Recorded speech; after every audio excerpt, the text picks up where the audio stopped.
নমস্কার বন্ধুরা, আমি সাধনা রান্নাঘর থেকে সুস্বাগত জানাই। তো আজকে আমি করব উচ্ছে দিয়ে কাঁচকলা আলু দিয়ে একটা পাঁচমিশালি তরকারি, তিতর ঝোল। তো ভিডিওটা স্কিপ না করে দেখতে থাকুন। উচ্ছে কিন্তু খুব একটা সুন্দর জিনিস, তিতো একটু লাগে লাইট, কিন্তু রান্নার কোয়ালিটি জানলে একটু তিতো লাগবে না। আমি উচ্ছেটাকে বড় বড় করে কেটে নেব, একদম এক টুকরো করবো একটা একটাই। এই দেখুন কত বড় বড় আকারে আমি উচ্ছেগুলো কেটে নিচ্ছি। তো উচ্ছের সাইজটাও আমার এই যে ছোটো ছোটো, বেশি একটা বড় না উচ্ছে। আর এই যে কলাটাও আমি একদম কচি কচি নিয়েছি।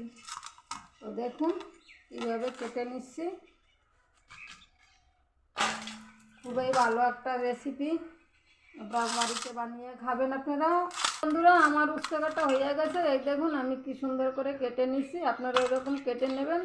এবারে আমি ছোট ছোট আকারে 2 পিস আলু নিয়েছি, আলুটাকেও আমি কেটে নেব।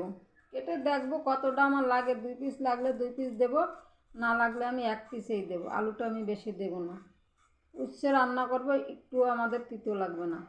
আমাদের কেন, আপনারাও খাইলেও অত আশা করি তিতো লাগবে না। উচ্ছে রান্না করার পরে নির্ভর করে যে তিতো লাগবে কি লাগবে না। আমি আলুটাও লম্বা লম্বা করে কেটে নিছি। এই দেখুন উচ্ছের মতন করেই লম্বা লম্বা করে কেটে নিছি। তো সঙ্গে থাক। কলাটাও এইভাবে সারিয়ে, খোসা সারিয়ে লম্বা লম্বা করে কেটে নিচ্ছি। তাতে আমি একটু বেগুনও দেবো। তো বেগুনটা আমি পুরো দেব না, যেখানটা দিয়ে আমরা বাদ করে দেই, মানে এই নিচটা একটু, বেগুনের নিচটা একটু সরু, গোটাটা একটু সরু, ওইখান দিয়ে তো আমরা অনেকটা অংশ বাদ দিয়ে দিই। তো সেখান থেকে আমি একটু বেগুনও দিয়ে দেবো। তো বেগুনটাও আমি বড় বড় আকারে যে কেটে নিলাম।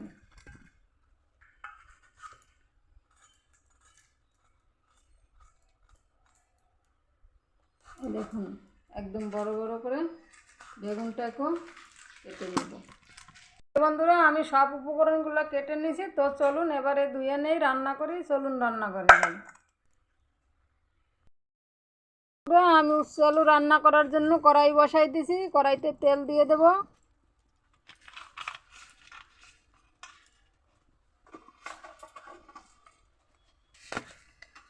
একটুখানি পাঁচফোড়ন দিয়ে দেব।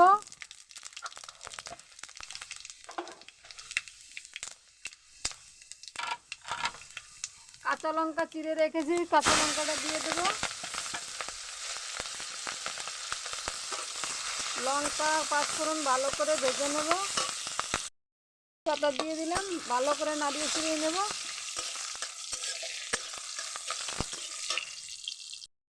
আমার সব কিছু ভালোভাবে ভাজা হয়ে গেছে। এবার আমি সবজিটাকে এর ভিতরে ভালো করে নাড়িয়ে ছিড়িয়ে আমার সবজিটা কিন্তু অনেকটাই ভাজা ভাজা হয়ে এসছে, দেখুন।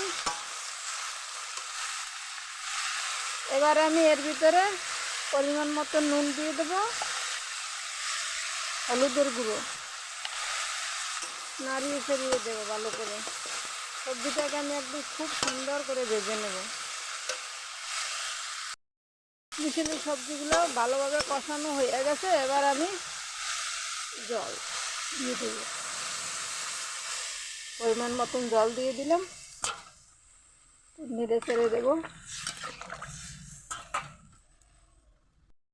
বন্ধুরা, তরকারিটা কিন্তু প্রায় হয়ে আসছে পাঁচমিশালি। একটু নাড়িয়ে ছাড়িয়ে দেই। যারা একদমই তিতো খেতে চান না, একটুও তিতো লাগবে না, তিতোর যারা ভয় পাচ্ছেন না, তাদের খাওয়াবেন বানিয়ে, তারা বানিয়ে খাবেন, একটুও তিতো লাগবে না এরকম রান্না করলে। আর বন্ধুরা, এই তরকারিটা কিন্তু ছোট বড় সবাই খেতে পারবে। একদম হালকা মশলা, একদম কম তেল কম জাল, সমস্ত কিছু হালকা হালকা দিয়ে, উপকরণ দিয়ে আমি কিন্তু রান্নাটা করলাম। তো আমার প্রায় হয়ে এসছে। তো ভিডিওটা যদি ভালো লাগে লাইক কমেন্ট শেয়ার অবশ্যই করবেন। অবশ্যই যেরকম পাশে আছেন তেমনি পাশে থাকুন। তাহলে দেখুন এবার কিন্তু আমি নামিয়ে নেব। এই তরকারিটা কিন্তু গরম শীত সবসময় 12 মাস আপনারা রান্না করে খেতে পারবেন, সব সময়ের জন্য খাওয়া যাবে। তাহলে দেখুন নামিয়ে নিচ্ছি, নামিয়ে নিলাম। খেতে কিন্তু দুর্দান্ত স্বাদ হবে, একটুও তিতো লাগবে না, খুব ভালো হবে খেতে। তো আপনারা এরকম বাড়িতে বানিয়ে খাবেন। তো দেখা হবে আগামী দিন। টাটা, বাই বাই, এবার আসি।